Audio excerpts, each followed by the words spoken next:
చరణ్ టీవీకి స్వాగతం. రోడ్డు ప్రమాదాలను నియంత్రించాలి. మత్తు పదార్థాలపై నిఘా పెంచాల్సిన అవసరం ఉంది. రోడ్డు భద్రతా నియమాలను ఉల్లంఘించొద్దు. అధికారుల సమీక్షా సమావేశంలో మెదక్ జిల్లా కలెక్టర్ ప్రతిమా సింగ్ ప్రమాదాలకు గురయ్యే ప్రాంతాలను గుర్తించి అవసరమైన హెచ్చరిక బోర్డులు, స్పీడ్ బ్రేకర్లు, వీధి దీపాలు ఏర్పాటు చేయాలని ఆదేశించారు. ద్విచక్ర వాహనదారులు తప్పనిసరిగా హెల్మెట్ ధరించడం, 4 చక్రాల వాహనదారులు సీటు బెల్టులు వినియోగించడం, ట్రాఫిక్ నిబంధనలను పాటించడం ద్వారా ప్రమాదాలను తగ్గించవచ్చన్నారు. జిల్లాలో మత్తు పదార్థాల వినియోగం, అక్రమ రవాణాను పూర్తిగా అరికట్టేందుకు కట్టుదిట్టమైన చర్యలు చేపట్టాలని అధికారులను ఆదేశించారు.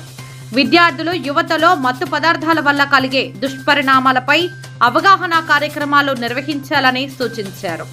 ఈ సమావేశంలో R&BE వేణు, DSPలు, జిల్లా రవాణా శాఖ అధికారి, వైద్య ఆరోగ్య శాఖ అధికారులు, విద్యాశాఖ అధికారులు, మున్సిపల్ అధికారులు, ఇతర సంబంధిత శాఖల అధికారులు ఉన్నారు.